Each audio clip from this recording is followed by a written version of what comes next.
नमस्कार दोस्तों, ऑनस्का टेक में आपका स्वागत है। उम्मीद करता हूं कि आप सभी अच्छे होंगे। दोस्तों, इस वीडियो में दोबारा इंटरलिंक लैब से रिलेटेड दो इंपॉर्टेंट अपडेट्स को मैं लेके आया हूं। बहुत ही ज़रूरी है आप लोगों के लिए सुनना। पहला है कि ITLX वॉलेट के नए वर्जन को लेके हैं। दूसरा, जो दाव वोटिंग आ चुकी है जिसमें रिकवरी होने जा रही है बर्निंग के, उसका जो ऑप्शन दिया गया है, तो उसमें बहुत से लोग ऑलरेडी नाराज़ हो चुके हैं और बहुत से लोग खफा भी हैं क्योंकि ये सिस्टम नहीं चाहिए उनको। और ऑलरेडी वोटिंग में भी वो दिख रहा है, 50% से ज़्यादा लोगों ने ऑलरेडी उसमें रिजेक्ट में ही उन्होंने वोटिंग किया है। तो वो क्या है उस चीज़ को हम समझेंगे। तो चलिए वीडियो को क्विकली शुरू करते हैं। तो सबसे पहले आ जाते हैं ITLX के नए वर्जन को लेके। तो ITLX का नया वर्जन में नए फीचर्स आ रहे हैं। जैसे वो लाइव हो जाता है तो मैं आप लोगों से शेयर करूंगा। कंपनी की तरफ से ऑलरेडी लाइव है बोल दिया गया था, लेकिन अभी भी आप लोगों को टेंशन लेने की ज़रूरत नहीं है। वो लोग बोल रहे कि भाई मैं तो अपडेट कर ही नहीं पा रहा हूँ, मेरे पास अपडेट का ऑप्शन आया ही नहीं है। तो ये सबके साथ ही है क्योंकि अभी तक वो कंपनी की तरफ से लाइव का ऑप्शन आ गया था, मतलब उन्होंने वहाँ से अपडेट कर दिया था, लेकिन अभी तक हमारे पास लाइव का ऑप्शन नहीं आ रहा है।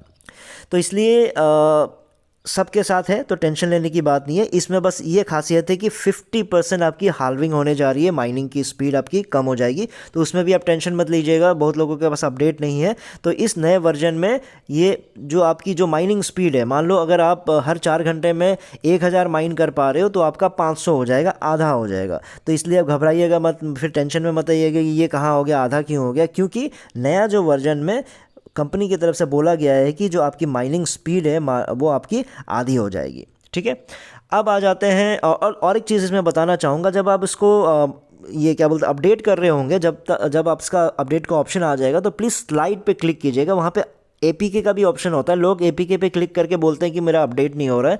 APK हमारे लिए नहीं है, मतलब इंडिया से अगर मैं कह रहा हूँ तो इंडिया के लिए नहीं है। ये मेनली उन कंट्रीज़ के लिए जहाँ पे आपका प्ले स्टोर, ऐप स्टोर तो चलो ऑप्शन आता ही है, लेकिन जो गूगल प्ले स्टोर है वो हर जगह ऑप्शन नहीं आता है। जैसे चाइना में मान लो, ठीक है, तो वहाँ पे उनके अपने ही होते हैं, तो उनके लिए वो APK का ऑप्शन है। आप प्ले स्टोर में जाइएगा, स्लाइड करके ट्राई कीजिए। वहाँ से अगर स्लाइड का ऑप्शन नहीं आ रहा है, आप प्ले स्टोर में जाइए या ऐप स्टोर में जाइए, इंटरलिंक लैब टाइप कीजिए, वहाँ पे आपको इंटरलिंक दिख जाएगा। राइट हैंड साइड पे ही आपका अपडेट का ऑप्शन आ जाएगा। अगर ओपन का आ रहा है मतलब अभी तक अपडेट नहीं आया है, तो कोई टेंशन की बात नहीं है, बहुत ही जल्द आपका आ जाएगा।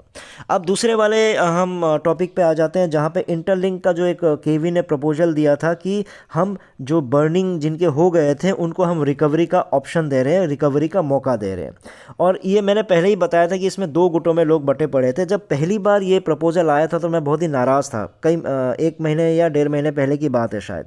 तो मैंने केवी को इसके खिलाफ बोला भी था, नाराज़ था, क्योंकि मैं बोला यार क्या फिर बर्निंग लाने का क्या फ़ायदा है।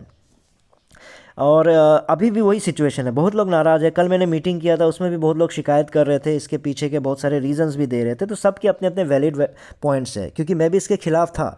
लेकिन मैंने अभी अगर वोटिंग की बात की तो वोटिंग में मैंने अग्री पे डाला है। और अग्री होने के बाद भी अगर आप देखोगे तो 44% लोग अग्री में हैं और 54% ज़्यादा लोग अभी भी रिजेक्ट करके रखे हैं।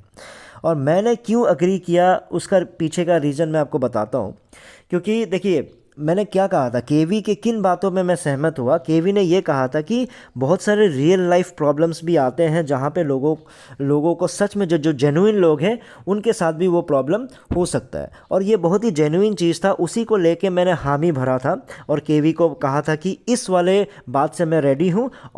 और इजीली केवी ने ये भी बोला था कि ऐसा नहीं है कि भाई अब कैसे पकड़े कि कौन जेन्युइन है कौन गलत है, को किसने गलत किया है। तो इसका सिंपल तरीका केवी ने यही बोला था कि हम क्या करेंगे, एक ऐसा मैकेनिज्म लाते हैं जहाँ पे अगर आपको दोबारा जो पुराने वाले को कमाना है तो आपको रेगुलर ऐसे इंटरवल में आपको एक्टिव रहना पड़ेगा। इस तरह से अगर आप एक्टिव रहते हो तो दोबारा आपको पुराने वाले जो ITLG है उसको कमाने का मौका मिल जाएगा।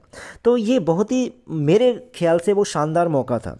क्यों शानदार मौका था ये अभी आप क्यों नहीं समझ पा रहे हो या फिर क्यों नहीं समझोगे। देखो, मैं बार बार कोई आपको इन्फ्लुएंस नहीं कर रहा हूँ, मैं अपनी राय रखने की कोशिश कर रहा हूँ, क्योंकि ये प्रॉब्लम मेरी नहीं है लेकिन बहुत सारों के साथ प्रॉब्लम है। एक रियल लाइफ प्रॉब्लम आपको बताता हूँ। मेरे पास ये 1 महीने पहले आसपास एक कॉल आया था, जहाँ पे मुझे किसी ने कॉल करके बोला कि ये मेरे यहाँ तो इंटरनेट बैन चल रहा है सर जी, मैं क्या करूँ। पिछले 8 तारीख से, 8 दिसंबर से लेके 13 तारीख को कॉल आया था। तो 8 दिसंबर से अभी तक नेट नहीं चल रहा है और गवर्नमेंट ने कहा है कि और अगला हम उसको एक्सटेंड करने जा रहे हैं, क्योंकि वहाँ पे ये उड़ीसा की बात है, मलकानगिरी बोल के कोई जगह है शायद, तो वहाँ पे मतलब गवर्नमेंट ने बैन कर दिया था इंटरनेट।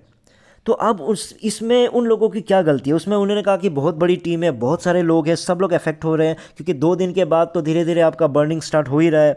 तो जब 2 दिन के बाद बर्निंग स्टार्ट होएगा, 5 दिन ऑलरेडी हो चुके हैं, फिर 1 हफ्ता और बढ़ाने की बात कर रहे हैं गवर्नमेंट इस बैन को, तो हम लोगों का तो ज़ीरो हो जाएगा। हमने बहुत मेहनत किया है, क्या किया जाए, प्लीज़ कुछ करिए। तो ऐसी रिक्वेस्ट आ रहे थे। जब ऐसा रिक्वेस्ट आया तो मेरे मेरे मेरे पास तो कोई सोल्यूशन ही नहीं था।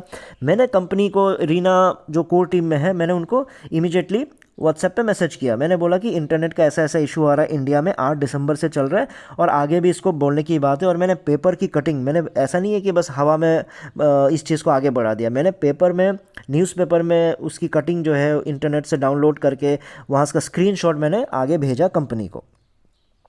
तो अब ये देखिए कि अब कंपनी के पास भी उस समय कोई ऑप्शन नहीं था। अब अचानक तो फॉर्मूला नहीं डाल सकते। अब अचानक बस जो उड़ीसा के लोगों को सिलेक्ट करके उसको मतलब उनके प्रॉब्लम सॉल्व करने का कोई ऑप्शन तो होता नहीं है।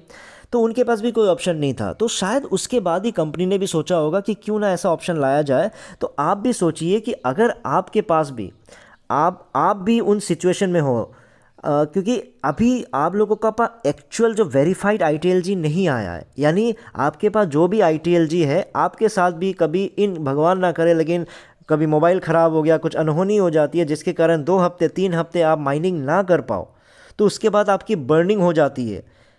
तो उस सिचुएशन में अगर आपको कंपनी की तरफ से एक मौका मिला जाता है कि जहाँ पे आपको फिर से मेहनत करके हल्का सा कुछ काम दिखा के जो आपके खोए हुए ITLG है उसको अगर आप दोबारा पाने का मौका मिले, तो क्या ये आपके लिए अच्छा नहीं है क्या? क्योंकि मेरी बात आप समझिए कि जो लोग इस प्रोजेक्ट को पसंद नहीं करते, जो छोड़ गए हैं, वो वैसे भी वापस नहीं आएगा। वापस कौन आएगा? जो दिल से इसको चाहते थे, कुछ गड़बड़ हो गया, मान लो थोड़ा बहुत कुछ दिन के लिए परेशान भी हो गया होगा, नाराज़ भी हो गए थे, जो दोबारा इसके साथ जुड़ के आगे बढ़ना चाहते हैं, अगर वो दोबारा आते हैं तो इसमें कंपनी का भी फ़ायदा है, आपका भी फ़ायदा है, क्योंकि आपका किसी, कोई ना कोई आप ही का बंदा होगा या आप ही के नीचे होगा, वही वापस आ रहा है। और साथ में जो कंपनी को लोगों की ज़रूरत है, वो भी ज़रूरत पूरी होती रहेगी। और ये जो चीज़ है, ये आसानी से नहीं दे रहे ना, आपको साबित करना पड़ेगा कि आप दोबारा माइनिंग कर रहे हो, आप एक्टिव रह रहे हो, इसके बाद ही तो दे रहा है। तो ये सिचुएशन आप और मैं क्यों नहीं समझ पाएंगे?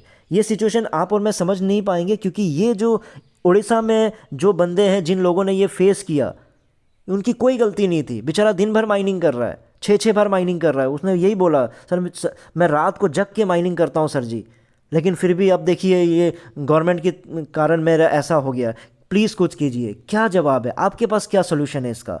आप अगर इनकी जगह होते तो आप क्या कर रहे होते? आप कंपनी से गुहार नहीं लगाते। मैंने आगे बढ़ाया। मैं जो भी काम करूंगा हमेशा ये याद रखिए कि कम्युनिटी के लिए ही मैं सोच के करता हूँ। मैं ऐसा कोई अपने लालच के लिए नहीं करता हूँ। तो सबसे पहले जब प्रपोजल आया था तो मुझे खुश हो जाना चाहिए था ना, 1-1.5 महीने पहले, लेकिन सबसे पहले मैं नाराज़ हुआ था। मैंने बोला भाई इससे केवी, इससे मेरा ही फ़ायदा बहुत है, बहुत, मेरा दिन भर बर्न हो रहा है, लेकिन मुझे नहीं चाहिए ऐसे ITLG वापस जो मतलब गलत लोगों से मिल रहा हो। लेकिन अभी जब इस तरह के रियल लाइफ सिचुएशन को जब कंपनी ने बहुत अच्छी तरीके से टैकल किया कि आप मुझे सबूत दो कि आप दोबारा एक्टिव रहोगे, उसके बाद हम आपका वापस दे रहे हैं, तो क्या प्रॉब्लम है? आपके साथ कभी ऐसा हो जाता है तो आप क्या करोगे? आपके 1 लाख, 1.5 लाख, 2 लाख, 3 लाख अगर आपके गायब हो जाते हैं इन केस किसी भी कारण, क्या पता मोबाइल हो, क्या पता ऐसे सिचुएशन में आप फंस गए हो, तब आप क्या करोगे? कैसे रिकवरी करोगे? किसको शिकायत करोगे? किसको गुहार लगाओगे? तो इसलिए मैंने इस चीज़ को आप लोगों के लिए, हम लोगों के लिए, मेरे लिए, अपने लिए, सबके लिए सोच के मैंने इसको अग्री किया था। उसी चीज़ के लिए मैंने कल मैंने मीटिंग में भी बात की थी। लेकिन ठीक है, सबके अपने अपने पर्सपेक्टिव है, सब लोग अपने अपने तरीके से सोचते हैं, तो इसमें कोई मतलब किसी से शिकायत, किसी से गिला शिकवा नहीं है। बस मैं किसी का दर्द समझ के इस चीज़ को मैंने आगे बढ़ाया था कंपनी की तरफ भी, और मैंने डाउ वोटिंग में भी येस किया है। तो आप अपने अपने तरीके से कर सकते हैं।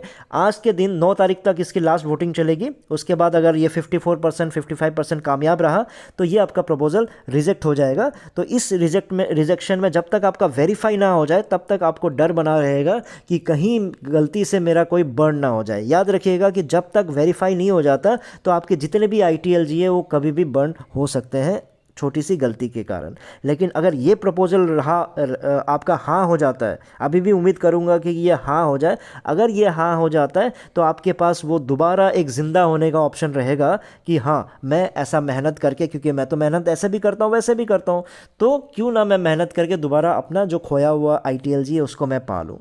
मैं बार बार कहना चाहूँगा कि जो लोग इससे नाराज़ हैं, जो लोग छोड़ गए हैं इसको, जो इसके खिलाफ नेगेटिव है, तो वो वैसे भी वापस नहीं आने वाले हैं। लेकिन जो जेन्युइन तरीके से वापस आने चाहते हैं उनको एक मौका मिलना चाहिए था। बस यही मेरा हाँ बनने का और अग्री करने का एक रीज़न था। ठीक है दोस्तों, और जो लोग इस वीडियो अभी तक इस प्रोजेक्ट से नहीं जुड़े हैं, जो जुड़ना चाहते हैं, उसको ऑलरेडी मैंने सारा डिस्क्रिप्शंस में डिटेल्स दिया हुआ है। मैं फिर से बता दूं कि ITLX रेफरल कोड अलग है और इंटरलिंक का जो ऐप का रेफरल कोड अलग है। ITLX का रेफरल कोड, बार बार मेरे पास मैसेजेस आते हैं कि ITLX का रेफरल कोड मैं 2211 जो मेरा नंबर वाला है वो डाल रहे हो, तो वो नहीं है, वो आपका इंटरलिंक जुड़ने के लिए है। और ITLX के कंपनी ने क्या कर दिया, एक अलग सा ही रेफरल कोड जनरेट करवा दिया। तो ये मेरा RUXJQMZQ कर है, ये आप लोग डालिएगा। ये मैंने क्या बोलते हैं डिस्क्रिप्शन बॉक्स में भी शेयर कर दिया है। और जो लोग इंटरलिंक से फर्स्ट टाइम जुड़ना चाहते हैं तो उसके लिए वे वीडियो से लेके लिंक से लेके सारा डिटेल्स मैंने डिस्क्रिप्शन बॉक्स में दिया हुआ है। मैंने अपना कॉन्टैक्ट नंबर और साथ में टेलीग्राम ग्रुप, वो सारे मैंने डिटेल्स शेयर किए हुए हैं। आप मुझे कॉन्टैक्ट करके कोई भी डाउट हो पूछ सकते हो। और जो लोग ऑलरेडी जुड़ चुके हैं, एक्टिव रहिए। अगर आप एक्टिव नहीं रहेंगे तो आपका बर्न होता रहेगा, क्योंकि बर्निंग का सिस्टम चेंज नहीं हुआ है। रिकवरी का मौका दिया गया है, लेकिन burning same to same system चलता रहेगा। तो चलिए दोस्तों, इस वीडियो में इतना ही था। फिर नए वीडियो में नए टॉपिक के साथ आऊँगा। तब तक के लिए टेक केयर, बाय बाय।